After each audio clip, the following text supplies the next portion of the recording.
Good afternoon.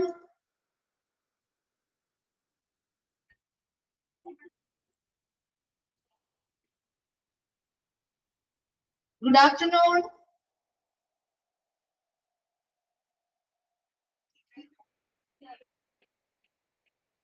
Okay, നമ്മൾ കഴിഞ്ഞ ക്ലാസ്സിൽ 6th chapter complete ആയിരുന്നു അല്ലേ? Grievance and redressal grievance, handling employee safety and health എന്ന് പറയുന്ന ചാപ്റ്റർ കംപ്ലീറ്റ് ആയില്ലേ?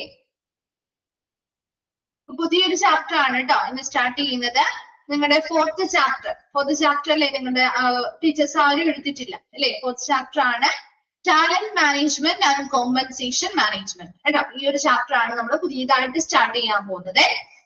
Talent management and compensation management എന്ന് പറയുന്ന chapter.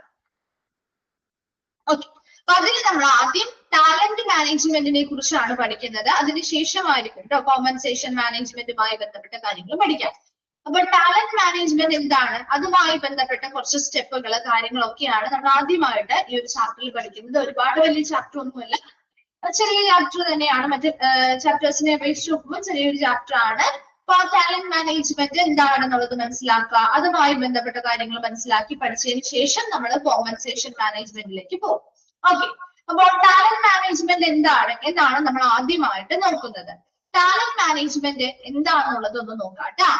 Talent management indicate the skills of attracting highly skilled workers, integrating new workers, and improving and retaining current workers to meet the current and future business objective.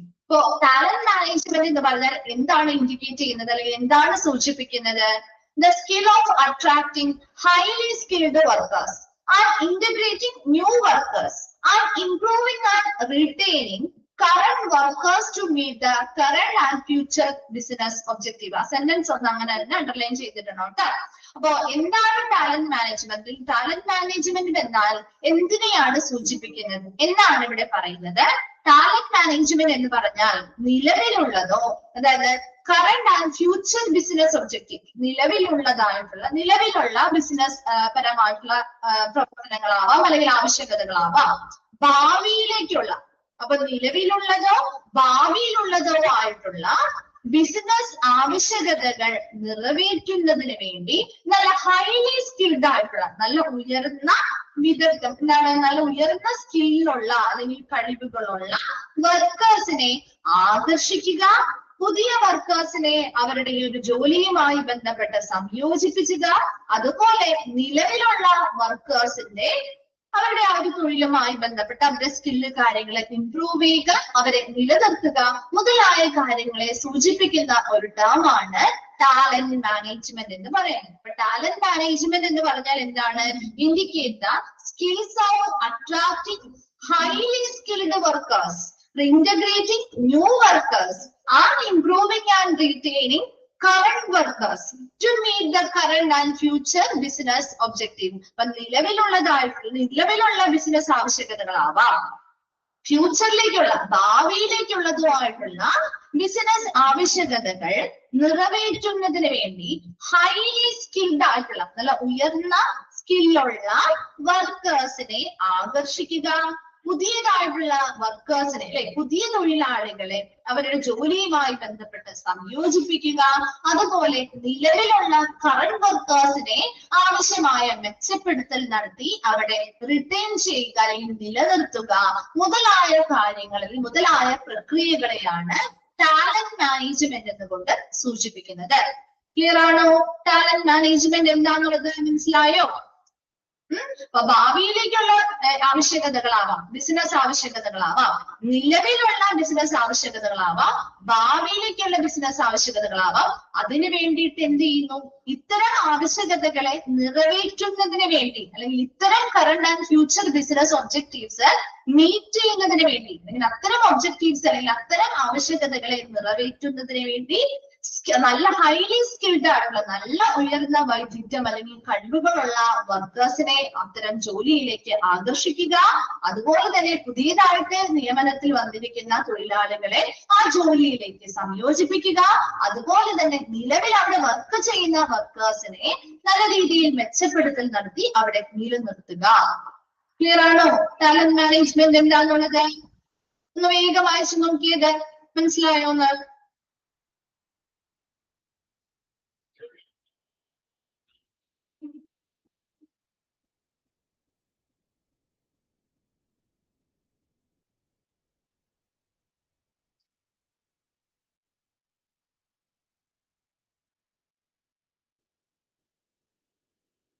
Okay ആണോ?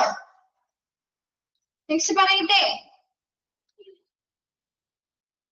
Okay ശരി. Next one ആണ് talent management from HR point of view.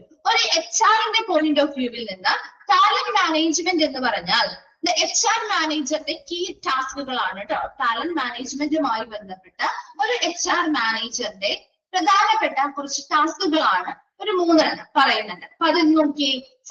Finding talented employees, talented ആയിട്ടുള്ള നല്ല കഴിവുകളുള്ള എംപ്ലോയീസിനെ കണ്ടെത്തുക. Acquiring talented employees, ഈ talented എംപ്ലോയീസിനെ നമുക്ക് എങ്ങനെ കണ്ടെത്താൻ പറ്റും? പല സോഴ്സുകളിലൂടെ അല്ലെ, പല സോഴ്സുകളിലൂടെ അവരെ നമ്മൾ ഒരു നല്ലൊരു സപ്പോർട്ടീവ് ആയിട്ടുള്ള കൾച്ചർ കൊടുത്തുകൊണ്ട് ഒരു പോസിറ്റീവ് ആയിട്ടുള്ള ഒരു കാൻഡിഡേറ്റിന് ഒരു പോസിറ്റീവ് ആയിട്ടുള്ള എക്സ്പീരിയൻസ് കൊടുത്തുകൊണ്ട് അവരെ നമ്മൾ എന്ത് ചെയ്യുന്നു? അട്രാക്ട് ചെയ്ത് ഈ ഒരു ജോലിയിലേക്ക് ഏറ്റെടുക്കുകയും ചെയ്യുന്നുണ്ട്. അതുപോലെ റീറ്റെയിനിങ് ടാലന്റഡ് എംപ്ലോയീസ്, അപ്പൊ അങ്ങനെ നമ്മൾ ഏറ്റെടുക്കുന്ന കണ്ടെത്തി നമ്മൾ അവിടേക്ക് റിക്രൂട്ട് ചെയ്യുന്ന എംപ്ലോയീസിനെ എന്ത് ചെയ്യണം? അവിടെ നിലനിർത്തണം അല്ലേ? എന്നാലേ നമ്മുടെ ആ ഒരു ഭാവിയിലേക്കുള്ള ബിസിനസ് ആവശ്യകതകൾക്ക് വേണ്ടിയിട്ട് ഇവർ ഉപയോഗിക്കാൻ പറ്റുള്ളൂ. ശരിയല്ലേ? നമ്മൾ ഇവരെ സെലക്ട് ചെയ്തു, നമ്മൾ ഒരുപാട് എംപ്ലോയീസ് നമ്മുടെ ഒരു റിക്രൂട്ട്മെന്റുമായി ബന്ധപ്പെട്ട് വരില്ലേ?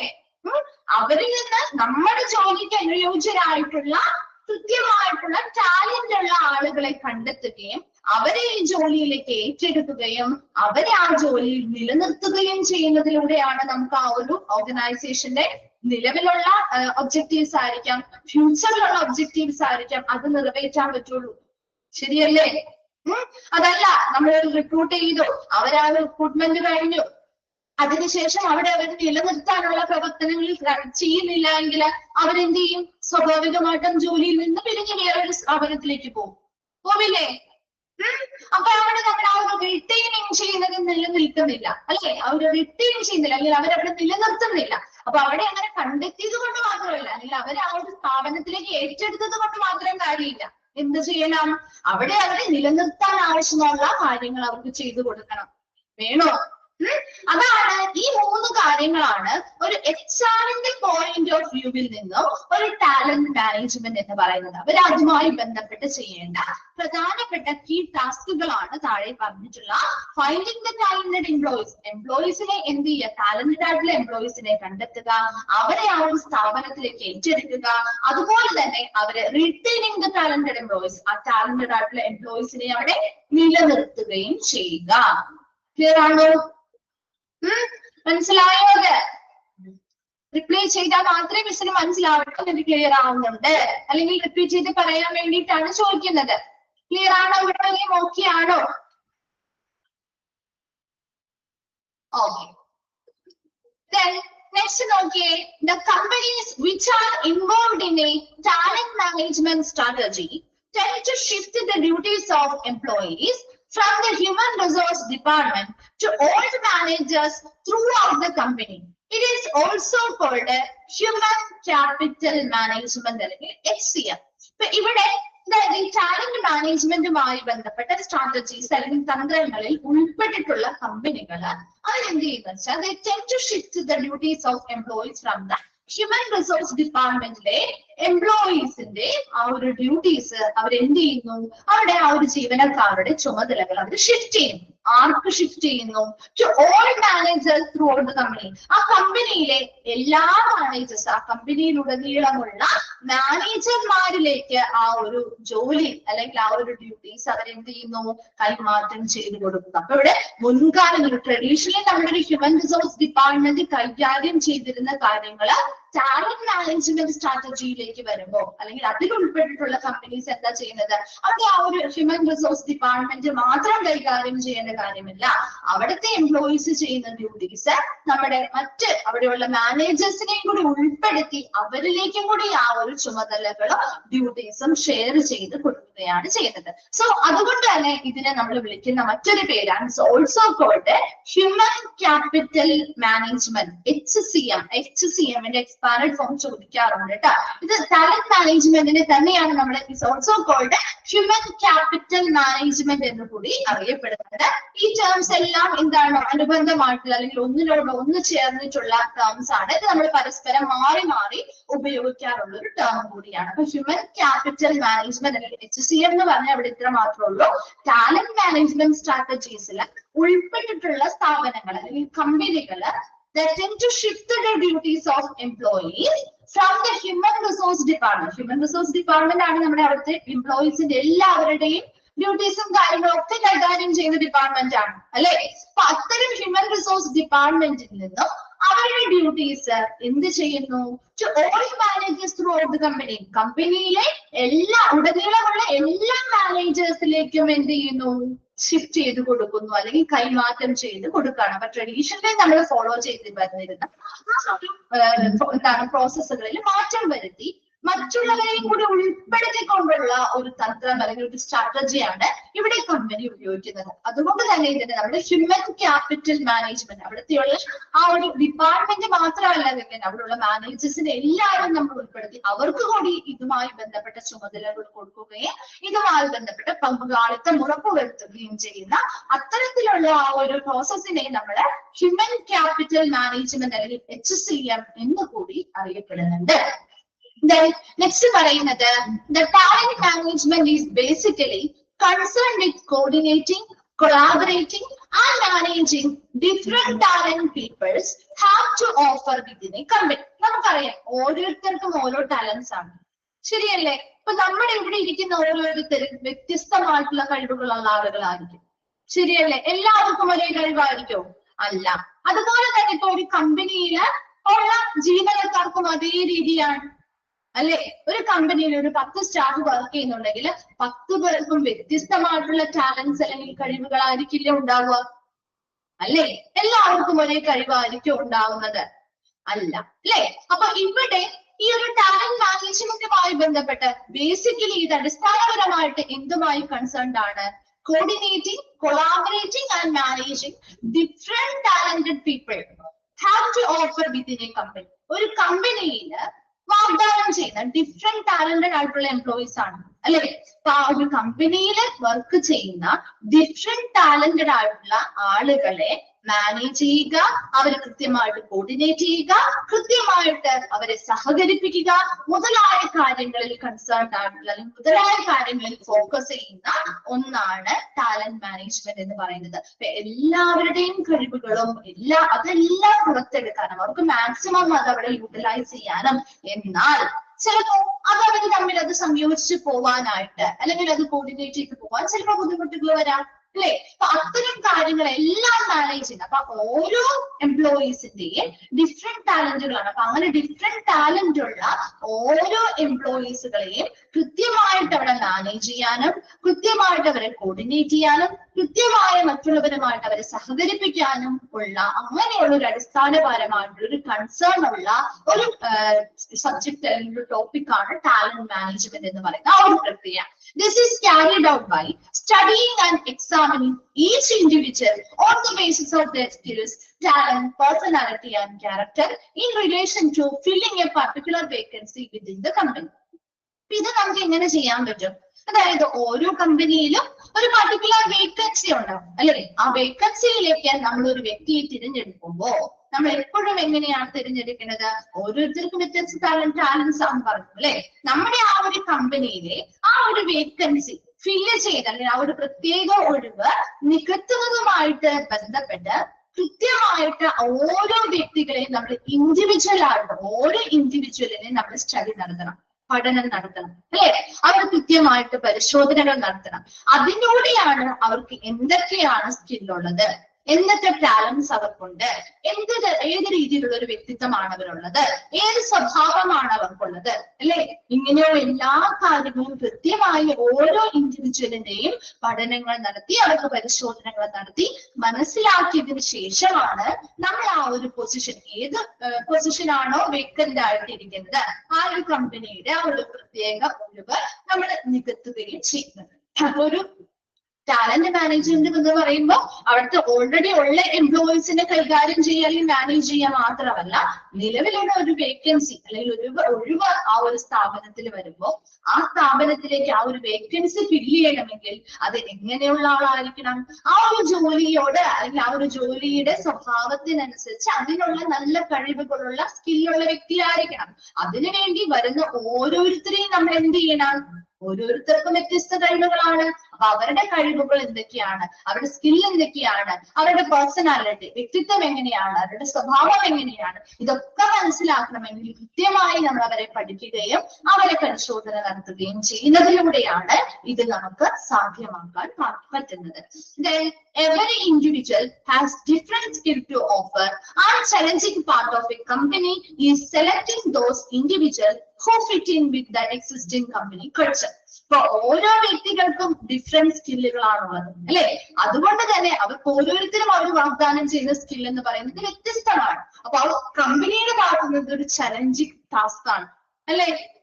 ഈ പറയുന്ന നമുക്ക് വന്നിരിക്കുന്ന ഒരുപാട് ഇൻഡിവിജ്വൽസ് റിക്രൂട്ട്മെന്റുമായി ബന്ധപ്പെട്ട് അപ്ലിക്കേഷൻസായിട്ട് ബന്ധപ്പെട്ടുണ്ടാവും, അല്ലെ? അപ്പൊ അത്തരം ആളുകളിൽ നിന്ന് നമ്മുടെ ആ ഒരു കമ്പനിയുടെ എക്സിസ്റ്റിംഗ് കൾച്ചർ, നിലവിലുള്ള ആ ഒരു കമ്പനിയുടെ സംസ്കാരം അല്ലെങ്കിൽ ആ ഒരു കൾച്ചറിന് അനുസൃതമായിട്ട് അല്ലെങ്കിൽ അതിനോട് ഫിറ്റ് ആവുന്ന അല്ലെങ്കിൽ അതിനോട് അനുയോജ്യമാവുന്ന രീതിയിലുള്ള ഒരു ഇൻഡിവിജ്വലിനെ ഈ പറയുന്ന ആ ഒരു ഗ്രൂപ്പിൽ നിന്നും സെലക്ട് ചെയ്യുക എന്ന് പറയുന്നത് ആ ഒരു കമ്പനിക്ക് കിട്ടുന്ന ഒരു ചലഞ്ചിങ് ഭാഗമല്ലേ, ഒരു വെല്ലുവിളിയല്ലേ? ശരിയല്ലേ?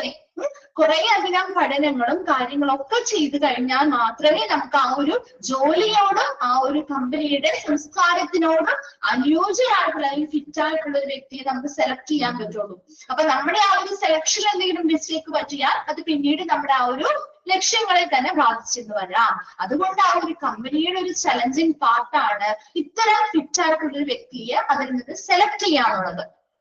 And effective HR procedures will be able to classify this individual and appoint them appropriately. അപ്പൊ അതിനു വേണ്ടിയിട്ട് വളരെ എഫക്റ്റീവ് ആയിട്ടുള്ള വളരെ കാര്യക്ഷമമായ HR പോളിസികൾ നടപ്പിലാക്കുന്നതിലൂടെ നമുക്ക് ഇത്തരം ഇൻഡിവിജ്വൽസിനെ കൃത്യമായിട്ട് ക്ലാസിഫൈ ചെയ്യാനും നമുക്ക് അനുയോജ്യമായിട്ടുള്ള വ്യക്തികളെ തിരഞ്ഞെടുക്കാനും അപ്പോയിന്റ് ചെയ്യാനും സാധിക്കുകയും ചെയ്യുന്നുണ്ട്. അപ്പൊ അവിടെ ആ ഒരു 3 പാരഗ്രാഫിലും എന്തൊക്കെ കാര്യങ്ങളാണ് ചെറിയ ചെറിയ ഭാഗങ്ങളാണെങ്കിലും പറഞ്ഞിരിക്കുന്ന ആ ഒരു ഹ്യൂമൻ ക്യാപിറ്റൽ മാനേജ്മെന്റ് തന്നെയാണ് ടാലന്റ് മാനേജ്മെന്റ് എന്ന് നമ്മൾ പറഞ്ഞു.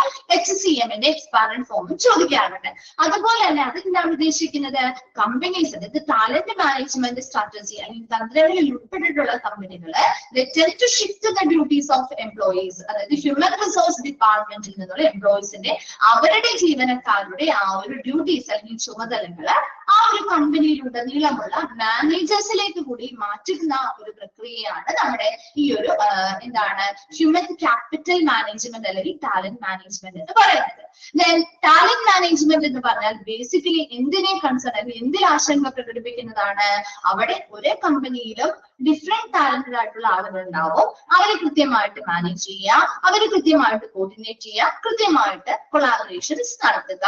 അതുപോലെ തന്നെ ഇതെങ്ങനെ നമുക്ക് നടത്താൻ പറ്റും? ക്യാരിഡ് ഔട്ട് ബൈ കൃത്യമായി നമ്മൾ ഓരോ വ്യക്തികളെയും പഠനം നടത്തി പരിശോധനകൾ നടത്തി ആ ഒരു അവരുടെ സ്കിൽസ്, ടാലന്റ്, വ്യക്തിത്വം, അതുപോലെ അവരുടെ സ്വഭാവം മുതലായവയൊക്കെ മനസ്സിലാക്കി അതുമായി ബന്ധപ്പെട്ട ആ കമ്പനിയിലെ വേക്കൻസി എന്താണ് അല്ലെങ്കിൽ ആ ഒരു കമ്പനിയിലെ ആ ഒരു പ്രത്യേകമായിട്ടുള്ള ഒഴിവ് നികത്താനുള്ള ആ ഒരു സ്കില്ലും പേഴ്സണാലിറ്റിയും ടാലന്റും ഒക്കെ ഉള്ള ആളെ സെലക്ട് ചെയ്യുന്നതാണ് നമ്മുടെ ഈ ഒരു പഠനത്തിലൂടെയും ആ ഒരു എക്സാമിനേഷനിലൂടെയും ചെയ്യുന്നത്.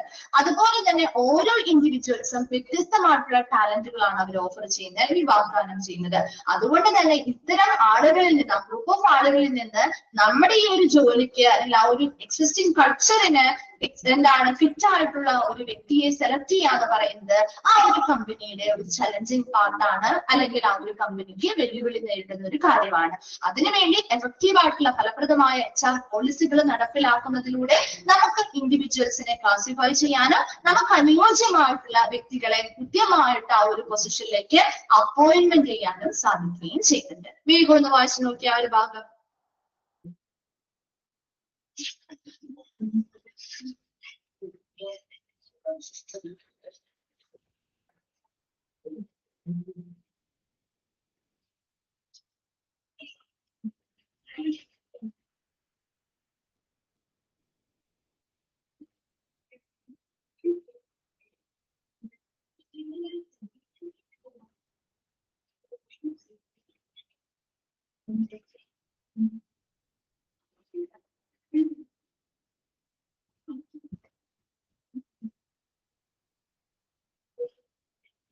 വായിച്ചു കഴിയുമ്പോൾ ഒന്ന് റിപ്ലൈ ചെയ്യണേ.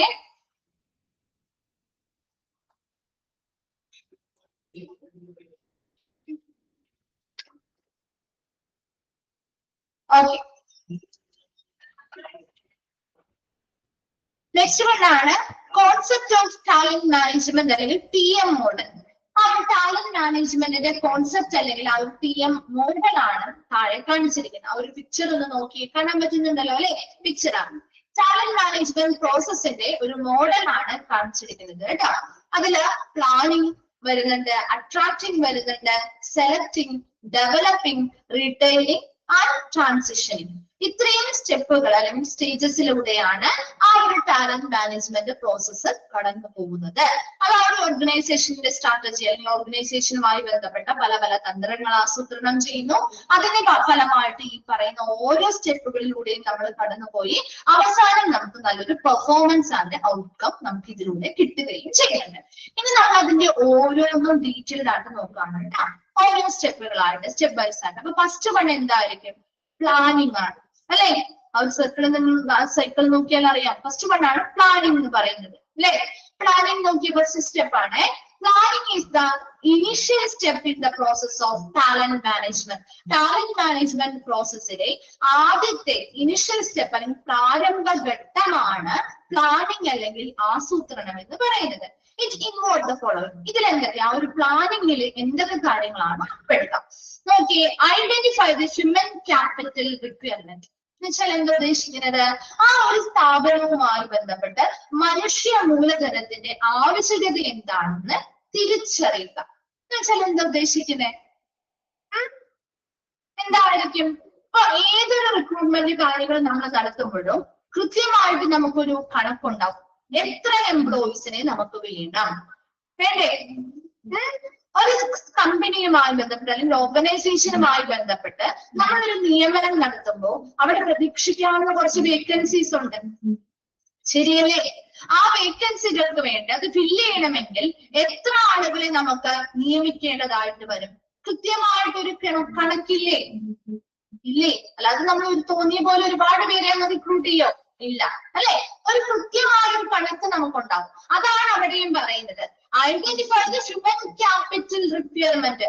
അവിടെ എത്രത്തോളം ജീവനക്കാരെയാണോ ആവശ്യമായിട്ടുള്ളത് അത് തിരിച്ചറിയുക. ഇപ്പൊ ഒരു 5 വേക്കൻസി ആണെങ്കിൽ 5 പേര് അവിടേക്ക് മതിയെങ്കിൽ ആ 5 പേരാണ് വേണ്ടത് എന്നുള്ള ആ ഒരു ആവശ്യത്തിന് നമ്മൾ തിരിച്ചറിയുന്നു. മനസ്സിലായോ? First one. ഇനി രണ്ടാമത്തത് പറയുന്നത് developing the job description and key roles. ഇനി ഈ ഒരു ജോലിയുമായി ബന്ധപ്പെട്ട് അവരിപ്പോ നമ്മൾ നിയമിക്കാൻ പോകുന്നുണ്ട്. ഇപ്പൊ 5 പേരെയാണ് വേണ്ടെങ്കിൽ ആ 5 പേരെയാണ് നമുക്ക് വേണ്ടത്. ഇനി അവരുടെ ജോലിയുമായി ബന്ധപ്പെട്ട വിവരണങ്ങൾ അതുപോലെ അവരുടെ പ്രധാനപ്പെട്ട റോളുകൾ, ആ ജോലിയുമായി ബന്ധപ്പെട്ട അവർ എന്തൊക്കെ കാര്യങ്ങളാണോ ചെയ്യേണ്ടത് അത് വികസിപ്പിക്കുന്നു അല്ലെങ്കിൽ അത് ഡെവലപ്പ് ചെയ്യുന്നു. മൂന്നാമത്തത് proposing a workforce plan for recruitment. നിയമനവുമായി ബന്ധപ്പെട്ട് ഈ തൊഴിലാളികളുടെ അല്ലെങ്കിൽ അവിടുത്തെ ആ ഒരു വർക്ക് ഫോഴ്സിന്റെ നിയമനവുമായി ബന്ധപ്പെട്ട് കൃത്യമായ ഒരു പ്ലാൻ എന്ത് ചെയ്യുന്നു? നിർദ്ദേശിക്കുകയാണ് മൂന്നാമത്തെ കാര്യം. അപ്പൊ 3 കാര്യങ്ങളാണ്. പ്ലാനിംഗ് എന്ന് പറഞ്ഞാല് ഈ ഒരു ടാലന്റ് മാനേജ്മെന്റ് പ്രക്രിയയിലെ ഇനിഷ്യൽ സ്റ്റെപ്പാണ്, ആരംഭഘട്ടമാണ് പ്ലാനിംഗ്, ആസൂത്രണം എന്ന് പറയുന്നത്. അതിലെന്തൊക്കെ കാര്യങ്ങളാണ് ഉൾപ്പെടുന്നത്? ഒന്നാമതെന്ന് പറഞ്ഞത് identify the human capital requirement. മനുഷ്യ മൂലധനത്തിന്റെ ആവശ്യകത എന്താണെന്ന് തിരിച്ചറിയാം. അതായത് എത്രത്തോളം വേക്കൻസീസ് അവിടെയുണ്ട്, എത്ര ആളുകളെ നമുക്ക് അവിടെ വേണം എന്നത് തിരിച്ചറിയുന്നു. രണ്ടാമത്തത് അവരുടെ ജോലിയുമായി ബന്ധപ്പെട്ട വിവരണങ്ങളോ അവർ ചെയ്യേണ്ട റോൾസ് എന്താണെന്നുള്ളതിനെ കുറിച്ചും കൃത്യമായിട്ട് ഡെവലപ്പ് ചെയ്യുന്നു അല്ലെങ്കിൽ വികസിപ്പിക്കുന്നു. മൂന്നാമത്തെ term proposing a workforce plan for recruitment, നിയമനവുമായി ബന്ധപ്പെട്ട ജീവനക്കാരുടെ നിയമനവുമായി ബന്ധപ്പെട്ട എന്താണ് പദ്ധതികൾ, കൃത്യമായിട്ടുള്ള പ്ലാൻസ് അല്ലെങ്കിൽ പദ്ധതികൾ നിർദ്ദേശിക്കുകയും ചെയ്യും. ക്ലിയർ ആണോ? മൂന്നെണ്ണം പ്ലാനിങ് വേഗം ഒന്ന് വായിച്ചു നോക്കിയേ, പ്ലാനിങ് എന്താന്നുള്ളത്.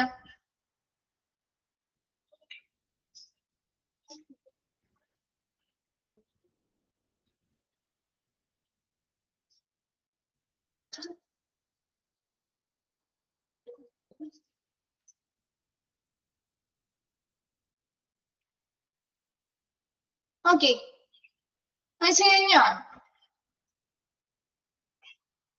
ശരി, നെക്സ്റ്റ് വൺ ആണ് അട്രാക്റ്റീവ്. അട്രാക്റ്റീവ് എന്ന് പറഞ്ഞാൽ എന്താ? ആകർഷിക്കുക അല്ലേ? അട്രാക്റ്റീവ് എന്ന് പറഞ്ഞാൽ ആകർഷിക്കുക എന്നല്ലേ എന്റെ അർത്ഥം അല്ലെ? നോക്കിയേ, determine whether the source of recruitment should be internal or external and seek for the appropriate individual to fill in the vacant position through. എന്താണ് ഇവിടെ ഉദ്ദേശിക്കുന്നത്? അപ്പൊ അട്രാക്റ്റീവ് എന്ന് പറഞ്ഞാൽ എന്താ? determine whether the source of recruitment should be internal or external. Recruitment പഠിച്ചില്ലേ? പഠിച്ചോ? എന്താണ് ഇന്റേണൽ റിക്രൂട്ട്മെന്റും എന്താണ് എക്സ്റ്റേണൽ റിക്രൂട്ട്മെന്റും?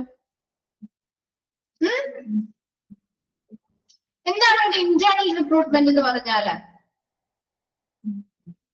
എന്താണ് റിപ്ലൈയില്ലാത്ത?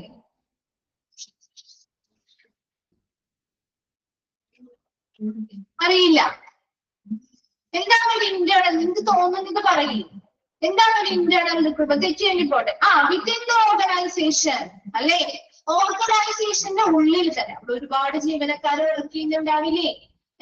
അതിനുള്ളിലുള്ള എംപ്ലോയേഴ്സിനെ തന്നെ നമ്മൾ സെലക്ട് ചെയ്യുന്നു. ആ ഒരു പൊസിഷനിലേക്ക് നമ്മൾ സെലക്ട് ചെയ്യുന്നതിന് ആ ഒരു വേക്കൻസിയിലേക്ക് നിയമനം നടത്തുന്നതിനെയാണ് ഇന്റേണൽ റിക്രൂട്ട്മെന്റ് എന്ന് പറയുന്നത്. ഇനി എക്സ്റ്റേണൽ റിക്രൂട്ട്മെന്റ് എന്ന് പറയുമ്പോഴോ? എക്സ്റ്റേണൽ നേരെ ഓപ്പോസിറ്റ്. എക്സ്റ്റേണൽ റിക്രൂട്ട്മെന്റ് എന്ന് പറയുമ്പോഴോ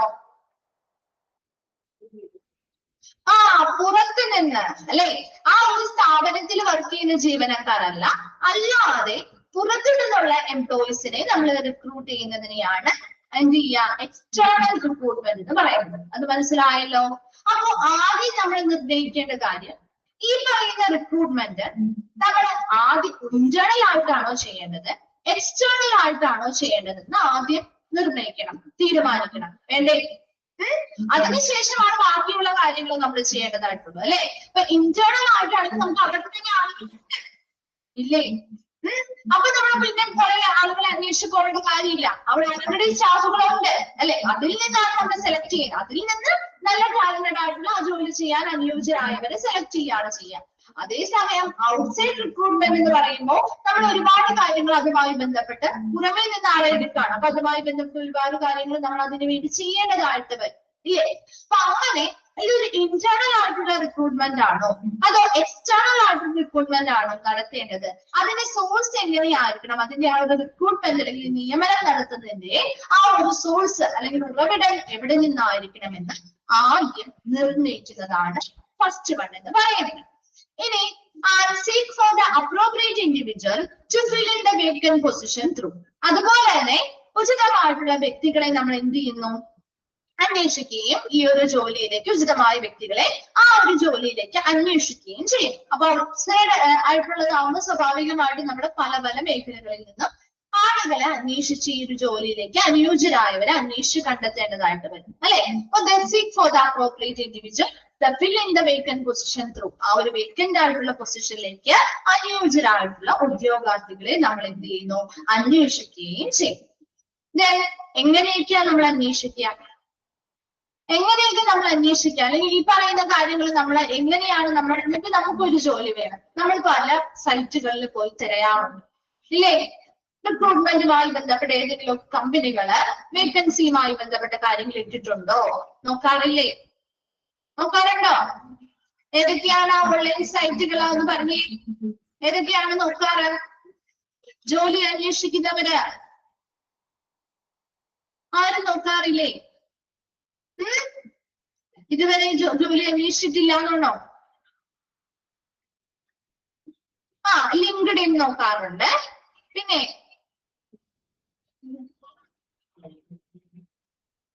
വേറെ ഒന്നുമില്ലേ? നൗകരി ഒരുപാടുണ്ട് അല്ലെ. നമ്മൾ കുറെ പേര് പലതരം യൂസ് ചെയ്യുന്നവരാണ്, പലതായിരിക്കും യൂസ് ചെയ്യുക അല്ലെ. അപ്പൊ ഇവിടെ എന്ത് ഉദ്ദേശിക്കുന്നത്, നമുക്ക് ആ ഒരു ജോലി ആ ഒരു ലിങ്ക്ഡിനോ അല്ലെങ്കിൽ ഇപ്പൊ നമുക്ക് എന്തിലാണോ ഇൻഡീഡ് മുതലായിട്ടുള്ള ഒരുപാട് ഇതുണ്ട് കേട്ടോ. അപ്പൊ അതിൽ നമ്മൾ കയറുമ്പോ നമുക്ക് ആ ഒരു ജോലിയെ കുറിച്ചുള്ള വിവരണങ്ങൾ ഉണ്ടാവോ? ആ ജോലിയെ കുറിച്ചുള്ള ബ്രീഫ് ആയിട്ടുള്ള ഒരു ഡിസ്ക്രിപ്ഷൻ ഉണ്ടാവില്ലേ? എവിടെയാണ് ജോലി, എന്താണ് ജോലി, അതുമായി ബന്ധപ്പെട്ട വിവരണങ്ങള്, അതുമായി ബന്ധപ്പെട്ട് നമുക്ക് കിട്ടുന്ന ബെനിഫിറ്റ്സ് അതും കൊടുത്തിട്ടുണ്ടാവില്ലേ? പെയ്ഡ് ലീവ് ആണെങ്കിൽ അങ്ങനെ, അല്ലെങ്കിൽ മാസത്തിൽ ഇത്ര, അല്ലെങ്കിൽ വർക്കിംഗ് ഡേയ്സ് ചിലപ്പോ ചിലത് മൺഡേ ടു ഫ്രൈഡേ ആയിരിക്കും, ബാക്കി 2 ദിവസം ലീവ് ആയിരിക്കും. അപ്പൊ അങ്ങനെയുള്ളത് ഉണ്ടാവാം. അല്ലെങ്കിൽ മറ്റ് PF ESA പോലെയുള്ള ബെനിഫിറ്റ്സോ കാര്യങ്ങളോ ഉണ്ടെങ്കിൽ അത് കൊടുത്തിട്ടുണ്ടാവും ഇല്ലേ? കണ്ടിട്ടില്ലേ? ഇത് ഓരോ ജോലിയുമായി ബന്ധപ്പെട്ട് ഡിഫറെന്റ് ബെനിഫിറ്റ്സുകൾ നമുക്ക് കിട്ടുന്നതിനെ കുറിച്ചും ആ ഒരു ജോലിയുടെ ആ ഒരു വിവരണവും ആ ഒരു ബെനിഫിറ്റ് ഒക്കെ കാണുമ്പോൾ നമ്മൾ ആ ജോലിയിലേക്ക് അട്രാക്ട് ചെയ്യാണോ? നമ്മൾ ആകർഷിക്കപ്പെടാറില്ലേ? അത് കണ്ടിട്ടാണല്ലോ നമ്മൾ പല ജോലിക്കും അപ്ലൈ ചെയ്യുന്നത് അല്ലേ? അപ്പൊ അങ്ങനെ നമ്മളെ ആകർഷിച്ചുകൊണ്ട് ആ ഒരു ജോലിയിലേക്ക് അല്ലെങ്കിൽ ആ ഒരു നിയമനത്തിന് വേണ്ടി ആളുകളെ കൊണ്ടുവരുന്ന സ്റ്റേജാണ് അട്രാക്ടിങ് എന്ന് പറയുന്നത്. ക്ലിയർ ആണോ? ഇപ്പൊ നമ്മുടെ ജോബ് പോർട്ടലുകളായിട്ടുള്ള naukri.com, timesjob.com അങ്ങനെ ഒരുപാട് പോർട്ടൽസ് ഉണ്ട് കേട്ടോ. 2 നമുക്ക് പരിചയം കൊടുത്തിട്ടുണ്ടെന്നല്ലേ. സോഷ്യൽ നെറ്റ്വർക്കുകളായിട്ടുള്ള ലിങ്ക്ഡിൻ, ട്വിറ്റർ, ഇൻഡീഡ് അങ്ങനെയുള്ള ഒരുപാട് സോഷ്യൽ നെറ്റ്വർക്കുകളോ അതുപോലെ ജോബ് പോർട്ടലുകളിൽ നമ്മൾ ആ ഒരു ജോലിയുമായി ബന്ധപ്പെട്ട ജോലി എന്താണ്, ഏത് ജോലിയിലേക്കാണ് വേക്കൻസി ഉള്ളത്, അതുമായി ബന്ധപ്പെട്ട ഡിസ്ക്രിപ്ഷൻസ്, അതുമായി ബന്ധപ്പെട്ട ബെനിഫിറ്റ്സ് മുതലായവയൊക്കെ കൃത്യമായിട്ട് ഷോർട്ടായിട്ട് കൊടുത്തിട്ടുണ്ടാവും. അത് കണ്ട് നമ്മൾ ആ ഒരു സോഴ്സ്, അതാണ് നമ്മുടെ പ്രധാനപ്പെട്ട സോഴ്സ് എന്ന് പറയുന്നത്. അതിലൂടെ നമുക്ക് ബാഹ്യമായിട്ടുള്ള ഒരുപാട് എംപ്ലോയീസിൽ നിന്നുള്ള റിക്വസ്റ്റുകൾ അല്ലെങ്കിൽ ആപ്ലിക്കേഷൻസ് കിട്ടുകയും അതിൽ നിന്നും നമ്മൾ എന്ത് ചെയ്യുന്നു, ആ ഒരു ജോലിയിലേക്ക് ഉചിതമായിട്ട്, അപ്പൊ നമ്മൾ ഓൾറെഡി ഇവിടെ എന്താ ചെയ്യുന്നത്, ഉചിതമായിട്ട് ആ ഒരു പൊസിഷനിലേക്ക് ഉചിതമായ ആളുകൾ അന്വേഷിച്ചുകൊണ്ടിരിക്കുകയാണ് അല്ലെ. ഈ ജോബ് പോർട്ടലിലൊക്കെ ഇട്ട് നമ്മൾ അന്വേഷിക്കുകയാണ്. അന്വേഷിക്കുമ്പോൾ ആളുകൾ ഈ ഒരു എന്താണ് ആ ഒരു ജോബിനെ കുറിച്ചുള്ള വിവരണങ്ങളും കാര്യങ്ങളും കാണുമ്പോൾ അട്രാക്റ്റഡ് ആയിട്ട് ഇതിലേക്ക് ആകർഷിച്ച് വരുന്നു. മനസ്സിലായോ? അട്രാക്റ്റിംഗ് മനസ്സിലായോ? അപ്പൊ ആ 2 വേഗം ഒന്ന് വായിച്ചു നോക്കിയേ. പ്ലാനിങ്, അട്രാക്റ്റിംഗ് ഒരുമിച്ചൊന്ന് പഠിച്ചു പോന്നോട്ടോ.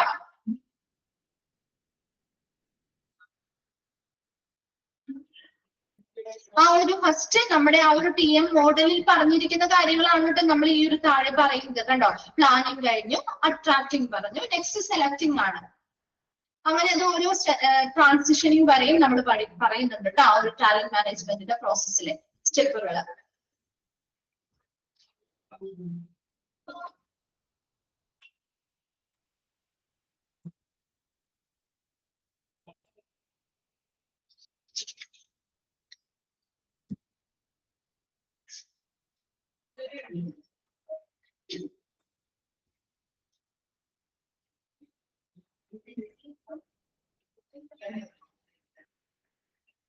ഓക്കെ, തേർഡ് വൺ ആണ് സെലക്ടിങ്. സെലക്ടിങ് എന്ന് പറഞ്ഞാൽ എന്താ? തിരഞ്ഞെടുക്കുക അല്ലെ. സെലക്ടിങ് എന്ന് പറഞ്ഞാൽ തിരഞ്ഞെടുക്കുകയാണ്. Recruiting and selecting the personnel. ഇപ്പൊ നമുക്ക് പറഞ്ഞു അട്രാക്റ്റിംഗ്. ഈ പറയുന്ന ജോബ് പോർട്ടലിലോ സോഷ്യൽ നെറ്റ്വർക്കിലോ ഒക്കെ നമ്മൾ ആ ഒരു അഡ്വർടൈസിങ്ങും മറ്റു കാര്യങ്ങളൊക്കെ ചെയ്യുമ്പോൾ ഒരുപാട് ആപ്ലിക്കൻസ് വരും ഇല്ലേ? ഒരുപാട് ആപ്ലിക്കേഷൻസ് വരില്ലേ ജോലിക്കാരിൽ നിന്ന് അല്ലെങ്കിൽ താല്പര്യമുള്ള ആളുകളിൽ നിന്ന് വരുമോ? അതിൽ നിന്ന് എല്ലാവരെയും നമുക്ക് സെലക്ട് ചെയ്യാൻ പറ്റുമോ? എല്ലാവരെയും സെലക്ട് ചെയ്യാൻ പറ്റുമോ? ഇല്ല അല്ലെ. നമുക്ക് ആ ഒരു ജോലിയുടെ വേക്കൻസിയുമായി ബന്ധപ്പെട്ട് ഏത് ജോലിക്കാണോ വേക്കൻസി ഉള്ളത് അതിനോട് കൃത്യമായിട്ടുള്ള ആപ്റ്റ് ആയിട്ടുള്ള ടാലന്റും സ്കില്ലും ഉള്ള വ്യക്തികളെ മാത്രമാണ് നമുക്ക് സെലക്ട് ചെയ്യാൻ പറ്റുള്ളൂ. ശരിയല്ലേ? അപ്പൊ അതിനു വേണ്ടിയിട്ട് ഈ വരുന്ന ജീവനക്കാരിൽ നിന്ന് കൃത്യമായിട്ട് അവരുടെ മറ്റു കാര്യങ്ങളൊക്കെ നമ്മൾ പരിശോധിച്ച് അതിൽ അനുയോജ്യരായവരെ തിരഞ്ഞെടുക്കുകയും അവരെ നിയമിക്കുകയും ചെയ്യുന്നതാണ് സെലക്ടിങ് എന്ന് പറയുന്നത്. It involve the following steps. അതിൽ ഉൾപ്പെടുന്ന സ്റ്റെപ്പുകളാണ് താഴെ പറയുന്നവ. Scheduling, written test and interview. ഇല്ലേ? അപ്പൊ നമ്മളൊരു ജോലിയിലേക്ക് നിയമിക്കുന്നതിന് മുൻപായിട്ട് നമ്മൾ ആദ്യം ആപ്ലിക്കേഷൻ അയക്കും. അതിനുശേഷം അവര് നമുക്ക് സെലക്ടഡ് ആയിട്ടുണ്ട്, ആപ്ലിക്കേഷൻ സെലക്ടഡ് ആയിട്ടുണ്ട്, ഷോർട്ട് ലിസ്റ്റ് ചെയ്തിട്ടുണ്ടെങ്കിൽ നമ്മളോട് അത് അറിയിക്കും അല്ലെ? അതിനുശേഷം എന്താണ് അവിടെ ഇന്റർവ്യൂ നടക്കുന്നത്, എന്താണ് ചില ജോലിയുമായി ബന്ധപ്പെട്ട് റിട്ടേൺ ടെസ്റ്റ് ഉണ്ടാവുന്നുണ്ട്, ചില ജോലിയുമായി ബന്ധപ്പെട്ട് ഇന്റർവ്യൂസ് മാത്രമായിരിക്കും നടക്കുക അല്ലെ? അതെന്താണ് എന്നുള്ളതിന്റെ ഡേറ്റും സമയവും ഒക്കെ നമ്മൾ അറിയിക്കും. ശരിയല്ലേ? അപ്പൊ അങ്ങനെ ഇന്റർവ്യൂ, റിട്ടേൺ ടെസ്റ്റ് മുതലായവ കൃത്യമായിട്ട് ഷെഡ്യൂൾ ചെയ്യുന്നു. അതുപോലെ തന്നെ scrutinising the most suitable candidate for the profile.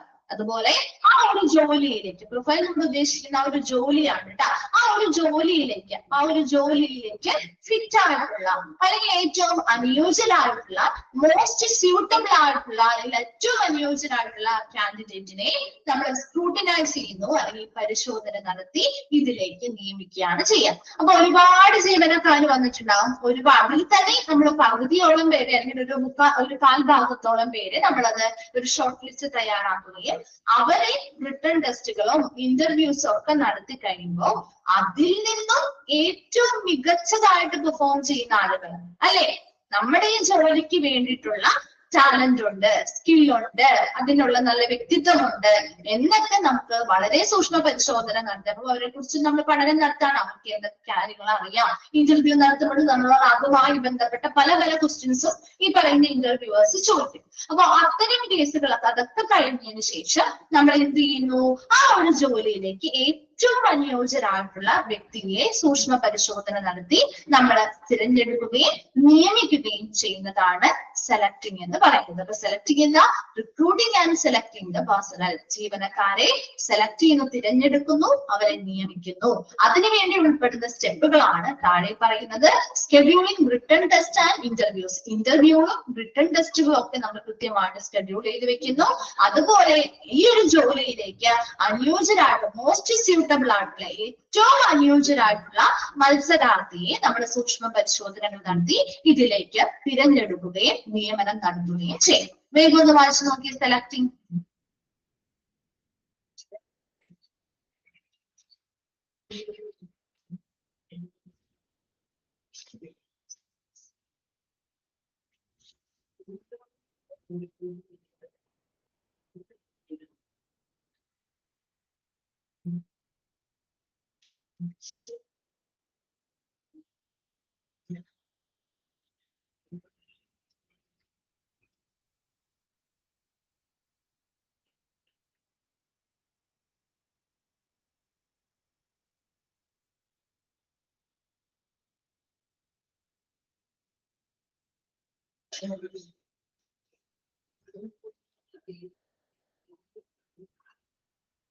Okay അല്ലേ?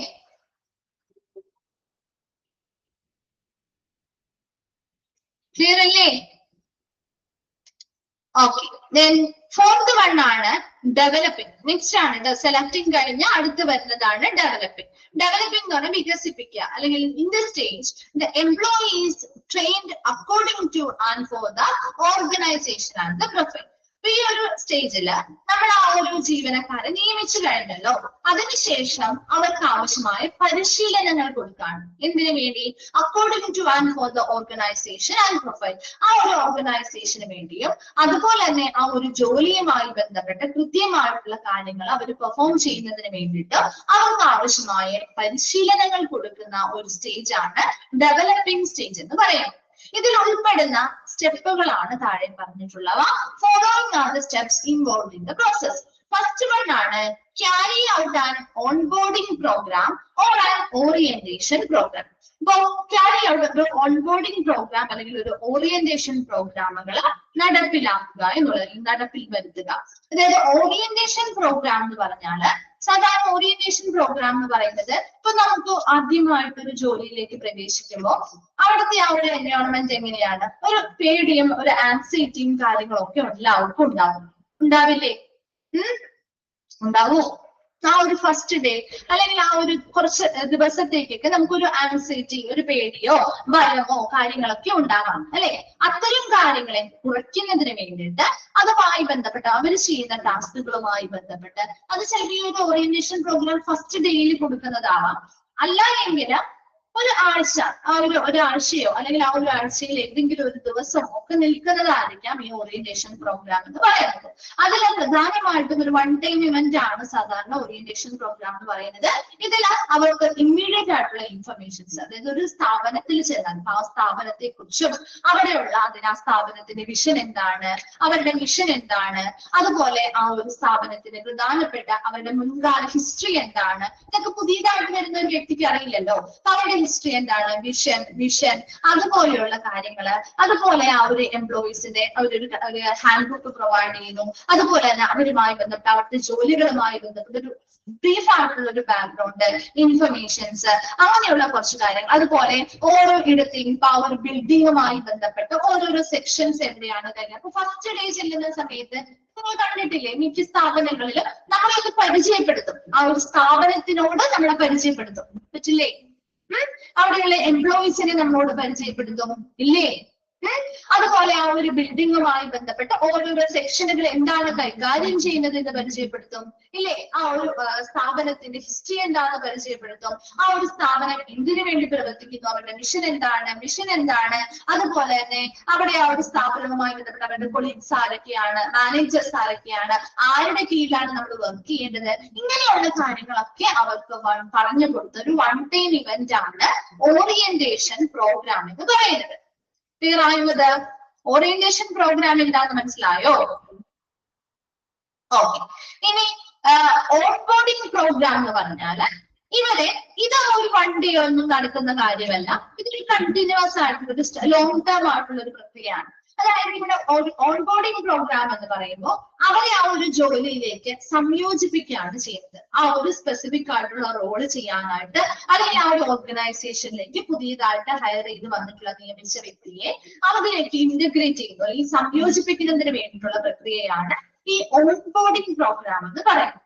അപ്പൊ ഇവിടെ ശരിക്കും നമ്മൾ ആ ഒരു പ്രത്യേകമായിട്ടുള്ള ജോബ് സ്പെസിഫിക് ആയിട്ടുള്ള ട്രെയിനിങ്ങുകൾ കൊടുക്കും, കൃത്യമായിട്ടുള്ള സ്കില്ല് ഡെവലപ്പ് ചെയ്യാനുള്ള ആക്ടിവിറ്റീസ് കൊടുക്കും. അതുപോലെ തന്നെ ആ ഒരു ജോലിയുമായി ബന്ധപ്പെട്ട് അവർ ചെയ്യേണ്ട ടാസ്കുകൾ എന്താണെന്ന് പറഞ്ഞു കൊടുക്കും. വ്യക്തമായിട്ട് ആ ഒരു പുതിയ എംപ്ലോയിയെ ആ ഒരു കമ്പനിയുടെ കൾച്ചറിലേക്കും ആ ഒരു ജോബ് സാറ്റിസ്ഫാക്ഷൻ അറ്റൈൻ ചെയ്യുന്നതിലേക്കും പ്രൊഡക്ടിവിറ്റി വർദ്ധിപ്പിക്കുന്നതിലേക്കും അതുപോലെയുള്ള ലോങ് ലാസ്റ്റിംഗ് ആയിട്ടുള്ള ലോങ് ടേം ആയിട്ടുള്ള പ്രവർത്തനങ്ങൾ ചെയ്യുന്നതിലേക്കും എത്തിക്കുന്ന ഒരു പ്രോഗ്രാം അല്ലെങ്കിൽ ഒരു തന്ത്രമാണ്, ഒരു സ്ട്രാറ്റജിയാണ് ഓൺബോർഡിംഗ് പ്രോഗ്രാംസ് എന്ന് പറയുന്നത്. അപ്പൊ അതിന് വേണ്ടിയിട്ട് കുറെ ആക്ടിവിറ്റീസിലൂടെ അവർക്ക് ആ ഒരു ഗോൾസ് എങ്ങനെ എന്ത് ചെയ്യാം, സ്പെസിഫിക് ആയിട്ടുള്ള ഗോൾ എങ്ങനെ അറ്റൈൻ ചെയ്യാം, ആ ഒരു കൾച്ചറിലേക്ക് അവർക്ക് എങ്ങനെ എത്താം, അതിന് വേണ്ടിയിട്ട് അവർക്ക് ഒരുപാട് സോഷ്യൽ കണക്ഷൻസും കാര്യങ്ങളും ഉണ്ടാക്കുന്നു. ടീം ബിൽഡ് ചെയ്യാൻ എങ്ങനെയാണ്, അതുമായി ബന്ധപ്പെട്ട മെന്ററിങ്, എന്താണ് കോച്ചിങ്ങുകൾ മുതലായവയൊക്കെ കൊടുത്തുകൊണ്ട് അവരെ ഈ ഒരു ജോലിയിലേക്ക് അനുയോജ്യരാക്കി മാറ്റുകയാണ് ചെയ്യുന്നത്. അതാണ് ഓൺബോർഡിംഗ് പ്രോഗ്രാം. അപ്പൊ അങ്ങനെയുള്ള പ്രോഗ്രാമുകൾ ആദ്യം തന്നെ എടുത്ത് നടപ്പിലാക്കി കൊടുക്കുക എന്നുള്ളതാണ് ഒന്നാമത്തെ കാര്യം. അതുപോലെ തന്നെ എൻഹാൻസിങ് ദ സ്കിൽ, അതുപോലെ enhancing the skill, aptitude and proficiency of the personnel to match the profile. ആ ജോലിയുമായി ബന്ധപ്പെട്ട് ആ ഒരു ജോലിയുടെ ആ ഒരു പ്രൊഫൈലിനോട് മാച്ച് ചെയ്യുന്ന രീതിയിൽ അല്ലെങ്കിൽ യോജിക്കുന്ന രീതിയിൽ അവരുടെ സ്കില്ലുകൾ, അവരുടെ കഴിവുകള്, അവരുടെ അഭിരുചികള്, അതുപോലെ അവരുടെ ആ ഒരു പ്രൊഫിഷ്യൻസി അല്ലെങ്കിൽ ആ ഒരു പ്രാവീണ്യം മുതൽ ഇവയൊക്കെ എൻഹാൻസ് ചെയ്യുക അല്ലെങ്കിൽ മെച്ചപ്പെടുത്തുന്നതിന് വേണ്ടിയുള്ള പ്രവർത്തനങ്ങളിൽ ഉൾപ്പെടുത്തുക. മൂന്നാമത് പറയുന്നത് counselling, guiding, coaching, educating, mentoring employees and job rotation. അതുപോലെ തന്നെ അവർക്ക് ആവശ്യമായ കൗൺസിലിംഗുകൾ കൊടുക്കുക, ഗൈഡൻസുകൾ, മാർഗനിർദ്ദേശങ്ങൾ നൽകുക, അവർ കൃത്യമായിട്ട് ഗൈഡൻസ് കൊടുത്ത് ഗൈഡ് ചെയ്ത് ലീഡ് ചെയ്യുക. അതുപോലെ തന്നെ കോച്ചിങ്, അവർക്ക് ആവശ്യമായ കോച്ചിങ്ങുകൾ കൊടുക്കുക, എഡ്യൂക്കേഷൻസ് അല്ലെങ്കിൽ ബോധവൽക്കരണങ്ങളോ പഠനങ്ങളും അവരിലേക്ക് കൊടുക്കുക, കൃത്യമായ മെന്ററിംഗ് കൊടുക്കുക.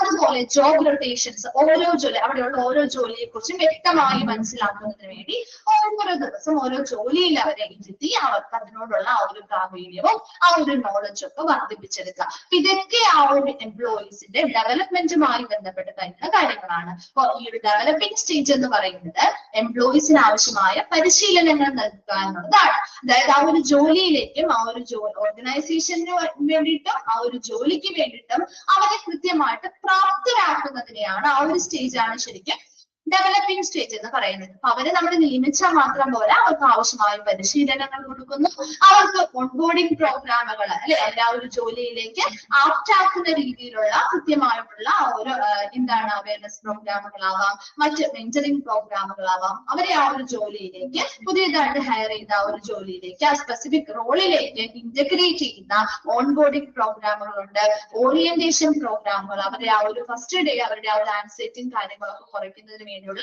വൺ ടൈം ഇവന്റുകൾ നടത്തുക. അതുപോലെ അവർക്ക് ആ ഒരു ജോലിയുമായി ബന്ധപ്പെട്ട് ആ ഒരു പ്രൊഫൈല് മാച്ച് ചെയ്യുന്ന രീതിയിലുള്ള സ്കില്ലും അഭിരുചികളും അതുപോലെ പ്രാവീണ്യം ഒക്കെ മെച്ചപ്പെടുത്തുന്നതിനുള്ള അവസരങ്ങൾ നൽകുക, കൗൺസിലിങ്ങുകൾ കൊടുക്കുക, ഗൈഡൻസുകൾ കൊടുക്കുക, കോച്ചിങ്ങുകൾ നൽകുക, എഡ്യൂക്കേഷൻസ് കൊടുക്കുക, മെന്ററിംഗ് കൊടുക്കുക, ജോബ് റൊട്ടേഷൻസിൽ ഉൾപ്പെടുത്തുക. ഇതിലൂടെയൊക്കെ അവർക്ക് നല്ല പരിശീലനങ്ങളും ആ തൊഴിലുമായി ബന്ധപ്പെട്ട സ്കില്ലും നോളജും കാര്യങ്ങളൊക്കെ വർദ്ധിപ്പിക്കാനുള്ള ഒരു അവസരം കൂടി നൽകുന്നതാണ് ഈ ഒരു ഡെവലപ്പിംഗ് സ്റ്റേജ് എന്ന് പറയുന്നത്. വായിച്ചു നോക്കി വേഗം.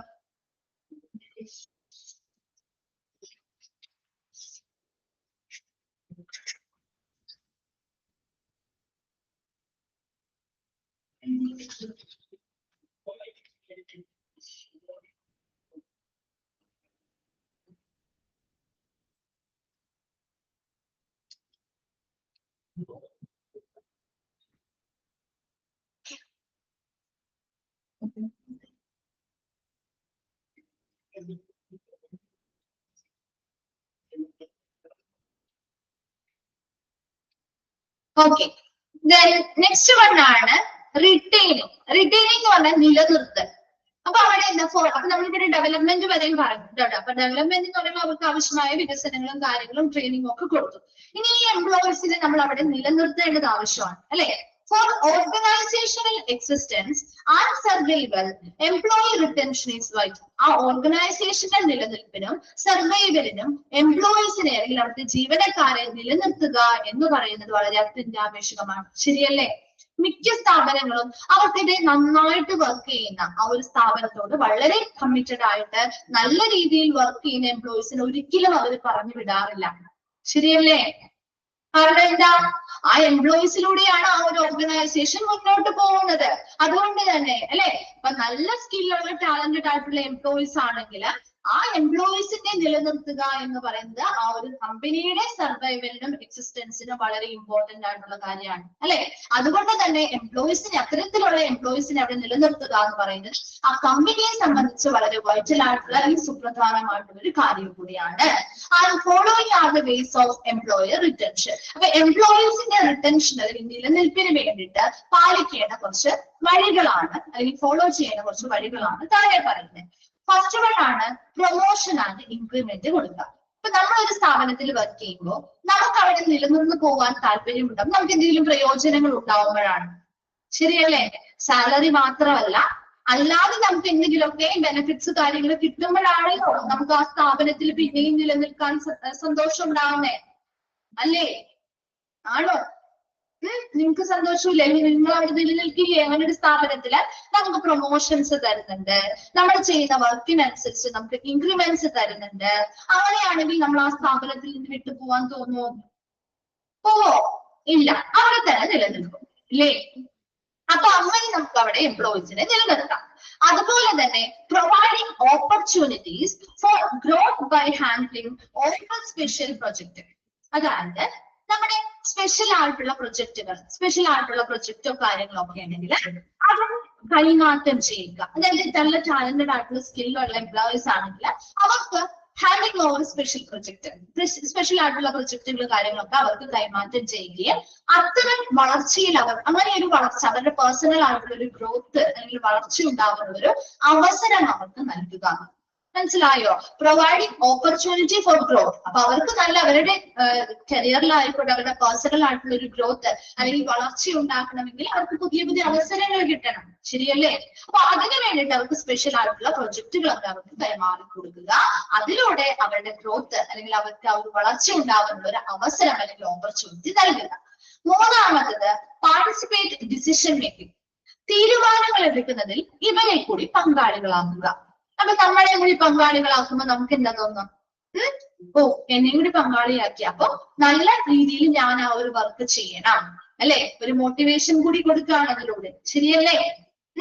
അപ്പൊ നമ്മളെയും കൂടി പങ്കാളികളാക്കി ചെയ്യുന്ന ഓരോ കാര്യം, ഒരു തീരുമാനം എടുക്കുമ്പോൾ അത് അവർ ഒറ്റയ്ക്കല്ല മാനേജേഴ്സ് ഒറ്റയ്ക്കല്ല തീരുമാനം എടുക്കുന്നത്, മറിച്ച് അവിടെയുള്ള ടാലന്റഡ് ആയിട്ടുള്ള എംപ്ലോയീസിനെയും കൂടി ഉൾപ്പെടുത്തുന്നു. സോ അത്തരം ഡിസിഷൻ മേക്കിങ്ങിൽ അവരെ പങ്കാളികളാക്കുന്നതിലൂടെയും നമുക്ക് എംപ്ലോയീസിനെ അവിടെ നിലനിർത്താൻ പറ്റും. അതുപോലെ തന്നെ ടീച്ചിങ് ന്യൂ ജോബ് സ്കിൽ, ജോലിയുമായി ബന്ധപ്പെട്ട പുതിയ പുതിയ കഴിവുകൾ അവരെ പഠിപ്പിക്കുക. ജോലിയുമായി ബന്ധപ്പെട്ട് ഇപ്പൊ പുതിയതായിട്ട് വരുന്ന ടെക്നോളജീസ് കാര്യങ്ങൾ അറിയില്ലെങ്കിൽ അതുമായി ബന്ധപ്പെട്ട എന്താണ് ടീച്ചിങ് കാര്യങ്ങൾ, അവർക്ക് അതുമായി ബന്ധപ്പെട്ട പുതിയ സ്കില്ലുകൾ പഠിക്കാനുള്ള ആ ഒരു കഴിവുകളെ എന്ത് ചെയ്യുക, അത് കൃത്യമായിട്ട് അത് പഠിപ്പിച്ചു കൊടുക്കുക.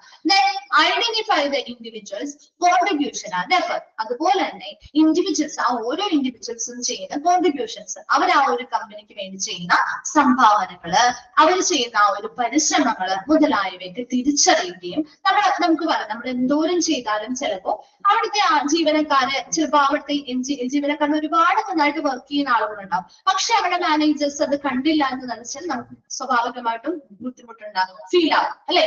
അതേസമയം നമ്മൾ ചെയ്യുന്ന ആ ഒരു ശ്രമങ്ങള്, അതുപോലെ നമ്മൾ ചെയ്യുന്ന ആ ഒരു സംഭാവനകള് എല്ലാം അത് കണ്ട് മനസ്സിലാക്കുകയും നമ്മളെ നല്ല രീതിയിൽ അപ്രീഷിയേറ്റ് ചെയ്ത് മുന്നോട്ട് പോവുകയാണെങ്കിലോ എംപ്ലോയീസും ഹാപ്പിയാണ്, അല്ലേ?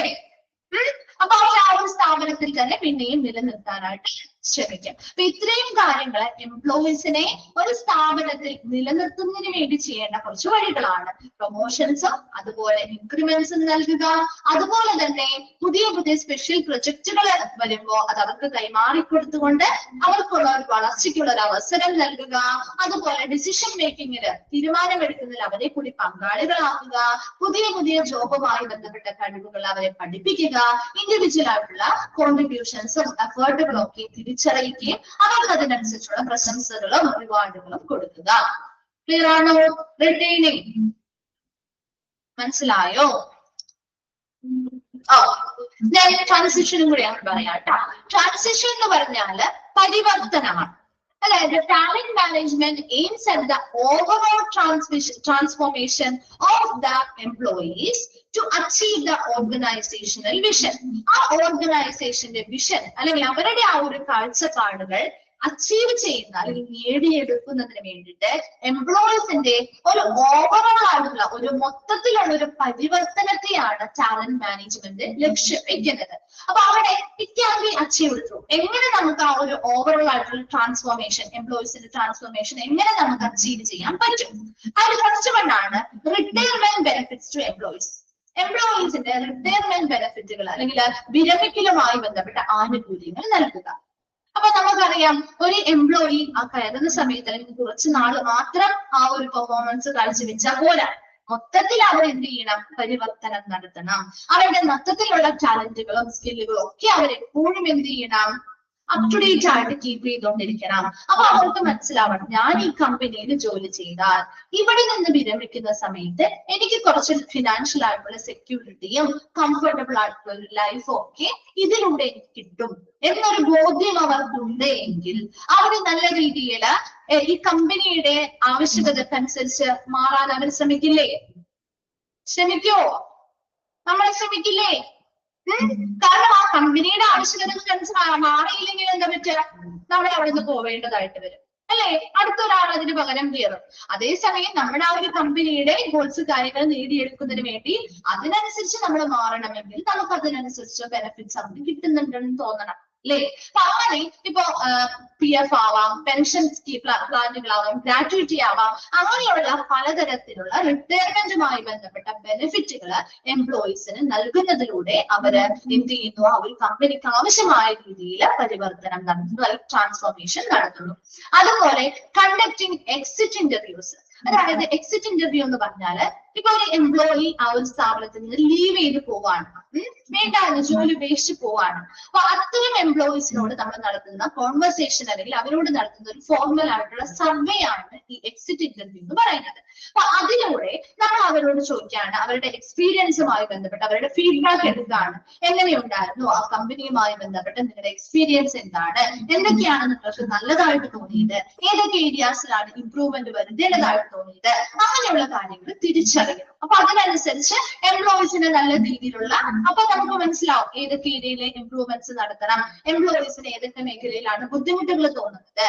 അത്തരം ഏരിയാസ് നമുക്ക് എന്ത് ചെയ്യാൻ പറ്റും, നല്ലതാക്കി കൊടുക്കാൻ പറ്റും, അല്ലെ, ഇംപ്രൂവ് ചെയ്ത് കൊടുക്കാൻ പറ്റും. അപ്പൊ സ്വാഭാവികമായിട്ടും അവരെന്ത് ചെയ്യുന്നു, മൊത്തത്തിലുള്ള അവരുടെ ആ ഒരു ട്രാൻസ്ഫോർമേഷൻ അല്ലെങ്കിൽ പരിവർത്തനവും നമുക്ക് അതിലൂടെ മികച്ചാക്കാൻ പറ്റും അല്ലെങ്കിൽ മെച്ചപ്പെടുത്തിയെടുക്കാൻ പറ്റും. മൂന്നാമത്തേതാണ് succession planning or internal promotions. Internal ആയിട്ടുള്ള പ്രൊമോഷൻസ് നടത്തുക, അതുപോലെ തന്നെ അവരുടെ എന്തൊക്കെയാണ് അവരുടെ ഡെവലപ്പിംഗ് ഇന്റേണൽ ആയിട്ടുള്ള ടാലൻസ് എന്തൊക്കെയാണെന്ന് മനസ്സിലാക്കുക.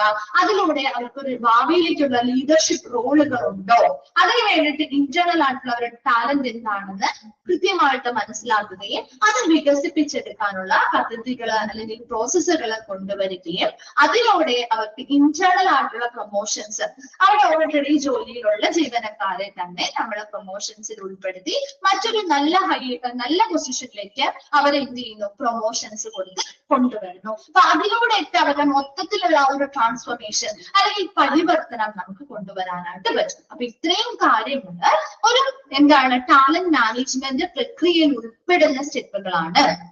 ഏതൊക്കെയാണ് നമ്മൾ പറഞ്ഞത്, പ്ലാനിങ് പറഞ്ഞു, അട്രാക്ടിങ് പറഞ്ഞു, സെലക്ടിങ് പറഞ്ഞു, ഡെവലപ്പിംഗ് പറഞ്ഞു, റിറ്റൈനിങ് പറഞ്ഞു, ട്രാൻസിഷനിങ് പറഞ്ഞു. വേഗം ഒന്ന് ആ ഒരു റിറ്റൈനിങ് ആൻഡ് ട്രാൻസിഷനിങ് വായിച്ചു നോക്കിയേ.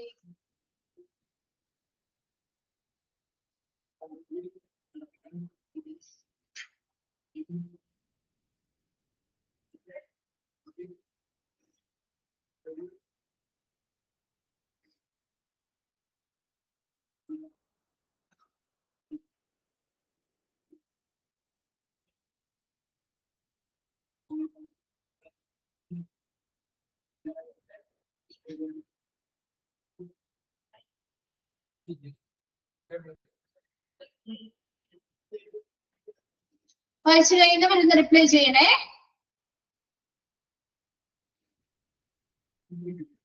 ക്ലിയർ ആണോ? ആ പ്രോസസ്സുകളും സ്റ്റെപ്പുകളും ക്ലിയർ അല്ലേ? ഓക്കെ അല്ലേ?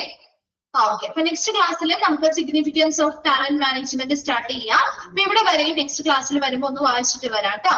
ഡൗട്ട്സോ കാര്യങ്ങളുണ്ടെങ്കിൽ ചോദിക്കാം. നെക്സ്റ്റ് ക്ലാസ്സിൽ നമുക്ക് അതിനുശേഷം significance of talent management start ചെയ്യാം. Okay, thank U.